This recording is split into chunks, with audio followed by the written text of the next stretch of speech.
Redmi Note 7 Pro में ताज़ा गर्मा गर्म एक OT अपडेट आया है जो कि यहाँ पे 285 MB का अपडेट की बात करता हूँ तो MIUI 10.2.10.0 का ये अपडेट है। और इस वीडियो में हम लोग बात करने वाले हैं कि इस अपडेट के बाद में Redmi Note 7 Pro में हमको क्या कुछ चेंज देखने को मिलता है। तो राम राम, मेरा नाम Ashish and welcome to tech talk jockey. सबसे पहले तो मैं आपको बता दूं, ये जो OT अपडेट है सभी के लिए रोल आउट किया जा चुका है। अगर आप लोगों को अभी तक नहीं मिला है तो एक दो दिन के अंदर में आपको ये अपडेट जो है आपके स्मार्टफोन में मिल जाएगा। इसके बाद मैं बात करता हूं कि फ़ोन में हमको क्या चेंज देखने को मिलता है। तो सबसे पहले हम लोग यहाँ पे चलते हैं फ़ोन के सेटिंग में और यहाँ पे हम लोग देखते हैं एंड्रॉयड सिक्योरिटी पैच लेवल। तो वो हमको यहाँ पे मार्च का मिलता है जो कि पिछले अपडेट में ही हमको मिल चुका था। तो इस अपडेट में हमको जो है कोई भी नया सिक्योरिटी पैच लेवल देखने को नहीं मिलता है।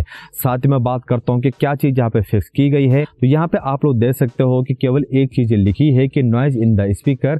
इस चीज को यहाँ पे फिक्स किया गया है, यानी कि अगर आपके स्मार्टफोन में आपके स्मार्टफोन के स्पीकर से अगर आप यहाँ पे जो साउंड हो प्रॉपर्ली नहीं मिल पा रही थी, कुछ नॉइज या फिर साउंड में कुछ भी डिस्टर्बेंस अगर आपको यहाँ पे सुनने को मिल रहा था तो उस चीज को यहाँ पे फिक्स किया जा चुका है। अगर मैं अपने पर्सनल एक्सपीरियंस की बात करता हूँ तो यहाँ पे मेरे को जो है पहले और बाद में जो है कुछ भी ज्यादा यहाँ पे चेंज देखने को नहीं मिला है। पहले भी जो साउंड थी वो ठीक ठाक आ रही थी मेरे स्मार्टफोन में और अभी भी जो साउंड है वो ठीक ठाक ही सुनने को मिल रही है। लेकिन अगर मैं यहाँ पे बात करता हूँ इसकी एयरपीस की, यानी कि जैसे आप किसी को यहाँ पे कॉल करते हो और उसके दौरान अगर आप यहाँ पे हेलो हेलो करके बात करते हो और आपको जो साउंड वहाँ से सुनने को मिलती थी वो काफ़ी लो काफ़ी कम मिलती थी। लेकिन अपडेट के बाद में उस चीज़ को यहाँ पे फिक्स किया गया है, यानी कि अपडेट के बाद में आपको जो साउंड मिलेगी कॉल के टाइम पे वो आपको थोड़ा सा बूस्ट यहाँ पे देखने को मिलेगी। तो हाँ, इस चीज़ के ऊपर यहाँ पे काम किया गया है जो कि मेरे हिसाब से काफ़ी बढ़िया है। साथ ही अगर मैं बात करता हूँ इसके फिंगरप्रिंट सेंसर, फेस अनलॉक या फिर बैटरी लाइफ वगैरह की, तो इन सारी चीज़ों में हमको जो है कोई भी चेंज देखने को नहीं मिलता है।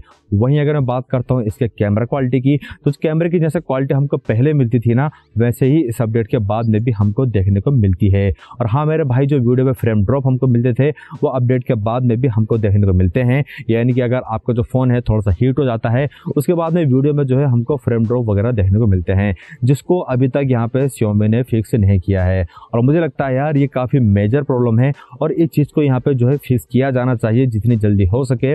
बस मेरे भाइयों, इस OT अपडेट में हमको केवल यही चेंज देखने को मिलता है। और अगर आपके फ़ोन में अपडेट आ चुका है तो आप इसको जो है अपडेट कर सकते हो, कोई भी दिक्कत आपको नहीं आएगी। और अगर आपको कोई प्रॉब्लम आती है इसको अपडेट करने के बाद में तो वो चीज़ आप लोग कमेंट सेक्शन में जरूर से शेयर कर सकते हो। इस वीडियो में फिलहाल के लिए इतना ही। अगर आपको वीडियो काम की लगती है तो वीडियो को लाइक करके शेयर करना मत भूलना। साथ ही अगर आप लोग यहाँ तक पहुँच चुके हो और चैनल को सब्सक्राइब नहीं किया है तो फटाफट से चैनल को सब्सक्राइब कर लीजिए और दबा दीजिए बेल आइकन को, जिससे आपको हर नए वीडियो की नोटिफिकेशन सबसे पहले देखने को मिल जाएगी।